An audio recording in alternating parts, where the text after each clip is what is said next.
Happy Monday, everyone. Let's get started, okay? Social media users are speculating that a video of President Biden shows him pooping himself. Well, at least he stands for something. The Biden campaign has announced plans to shorten the president's speeches. It's part of a bigger plan to make the most of what little time Joe has left. The judge overseeing Donald Trump's trial has once again cited him for contempt for breaking a gag order and threatened him with jail time. I'd like to see that, Donald Trump in jail.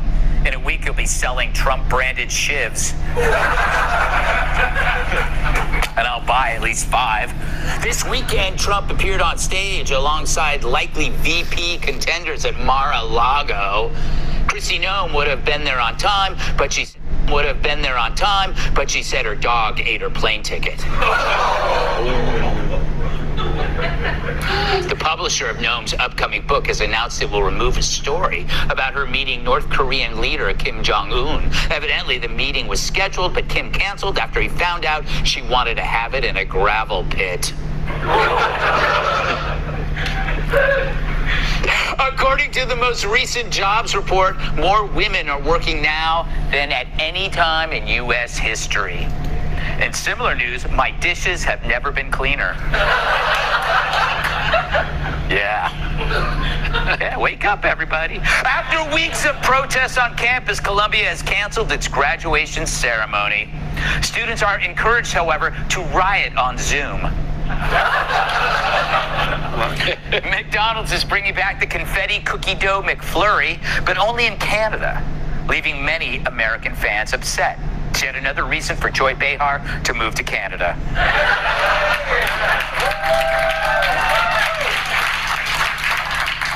Don't ever leave me, Joy.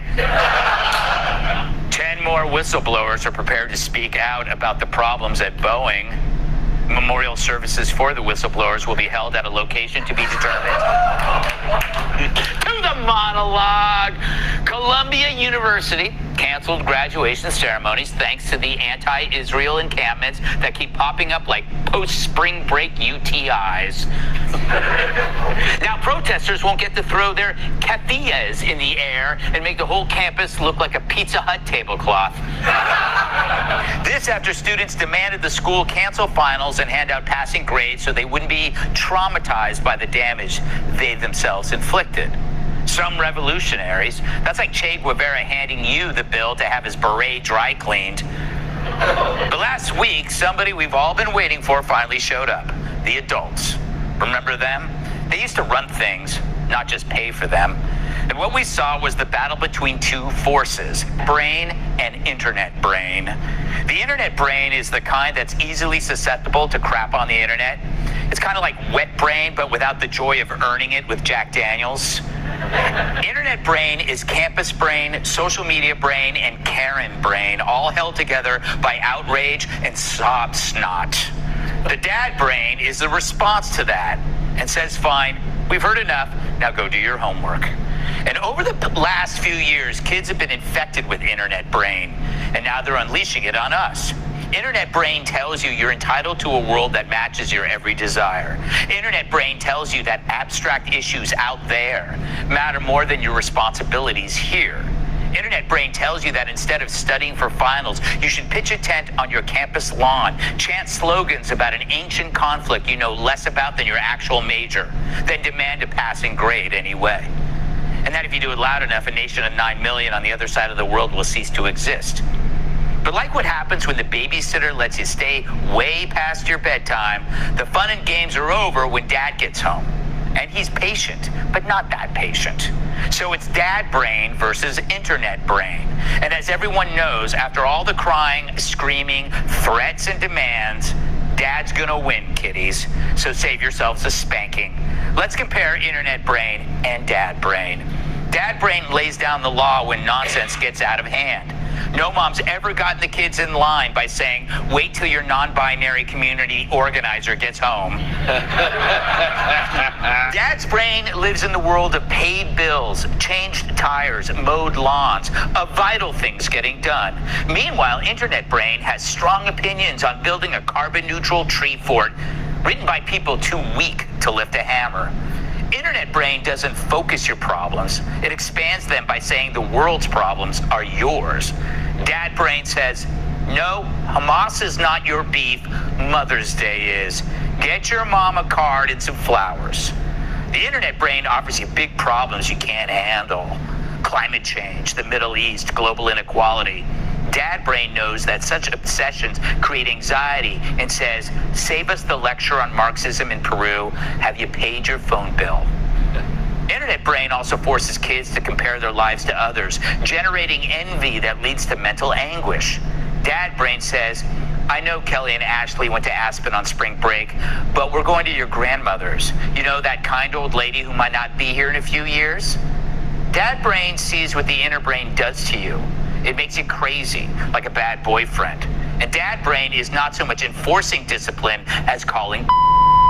Most of these kids know their causes and commitment are all a show.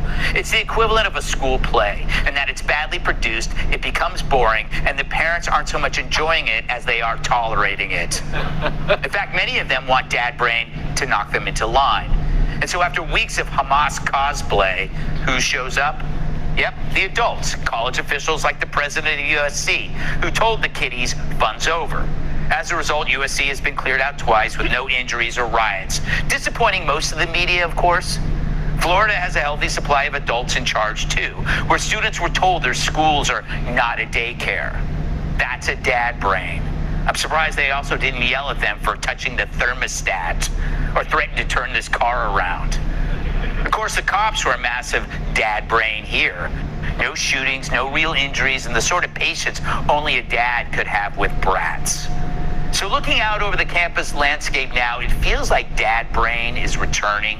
Even SNL, a show that adapts as quickly as the dodo, had to admit dads are right to call BS on the protests. Not bad. At least the show's heading in the unfamiliar direction of humor. So as internet brain condemns fossil fuels, we need dad to tell them to buy a car that's good on gas. As internet brain tells them to eat bugs to save the earth, dad brain has to tell them to finish their peas. And when internet brain says trans females should play in women's sports, dad brain says trans females should play in women's sports.